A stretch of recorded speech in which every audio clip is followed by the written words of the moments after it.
Hello అండి అందరికీ ఎలా ఉన్నారు బాగున్నారా? మొత్తానికైతే ఇవాళ తలకాయ కూర చేశాను. ఎలా ఉందో చూసేద్దాం. ఏమంటారు? మీకోసమే స్పెషల్‌గా వీడియో తీశాను. మా ఫ్యామిలీ మెంబర్స్ అందరికీ చూయించాలని. ఓకేనా? ముందుగా తలకాయ కూర ఎలా చేయాలో చూపించేస్తాను. తలకాయ ఇంకా కాళ్ళ కూర ఇలా కట్టెల పొయ్యి మీద వండుకుంటే ఎలా ఉంటుందో ఒక్కసారి చూసేద్దాం. ముందుగా అయితే తలకాయని కాళ్ళని మంచిగా కాల్చుకొని వాటిని మా నాన్న మంచిగా నీట్‌గా కట్ చేపించుకొచ్చాడండి. దీన్నైతే మనము మంచిగా నీటిలో వేసి మంచిగా కడగాలి. ఎందుకంటే జిగురుగా ఉంటుంది. మళ్ళా కాళ్ళకి తలకాయకి వెంట్రుకలు ఉంటాయి కదండి, అవన్నీ వెళ్ళేటట్టు నీట్‌గా కట్ చేసుకొని తీసుకొచ్చాడు. మంచిగా కడుక్కున్నాము మేము కూడా. మంచిగా ఎంత కడిగితే అంత బాగుంటుంది. దీన్ని ముందుగా అయితే ఒక కుక్కర్లో కొంచెం ఉప్పు, కొంచెం మిరియాలు, కొంచెం పసుపు, కొన్ని నీళ్ళు, దీంట్లోకి ఇంకా గరం మసాలా మొత్తము వేసుకొని ఉడకబెట్టుకోవాలండి. ఒక 8 విజిల్స్ వచ్చేంత వరకు ఉడకబెట్టుకోవాలా. ఎందుకంటే కట్టెల పొయ్యి మీద ఉడకడానికి చాలా టైం పడుతుంది. మళ్ళీ కొద్దిగా ఉడకదు.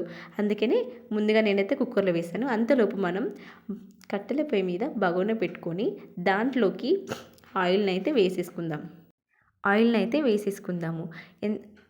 ఎక్కువ మటన్లకి చికెన్లకి కానీ ఎక్కువగా నూనె ఉంటే స్మెల్ అనేది రాదండి. దీంట్లోకి అయితే నేను పుదీనా, కరివేపాకు, పచ్చిమిర్చి, ఉల్లిపాయలు కట్ చేసి పెట్టుకున్నాను. నూనె వేడయ్యేంత వరకు చూడండి. నూనె వేడైతే తొందరగా మగ్గిపోతుంది కదా. ఆల్మోస్ట్ నూనె వేడైపోయిందండి. వీటినైతే మనం అందులో వేసేసుకుందాము.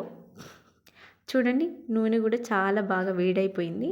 అలా వేసుకొని అలా కొంచెం కలిపేసుకుంటే మంచిగా మగ్గుతుందండి.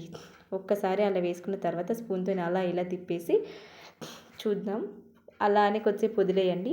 దాంట్లోకి కొంచెం సాల్ట్ని కూడా మనం వేసేసుకుందాము.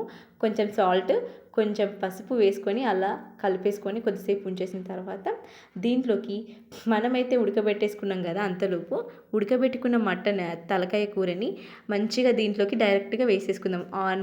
ఆ నీళ్ళనైతే కొంచెం తీసి పక్కన పెట్టుకున్న తర్వాత దాంట్లోకి పక్కన పెట్టేసుకుందాము నీళ్ళని. ఫస్ట్ అయితే ఈ ముక్కలన్నింటినీ అందులో వేసిన తర్వాత మంచిగా ఉడకనివ్వాలి.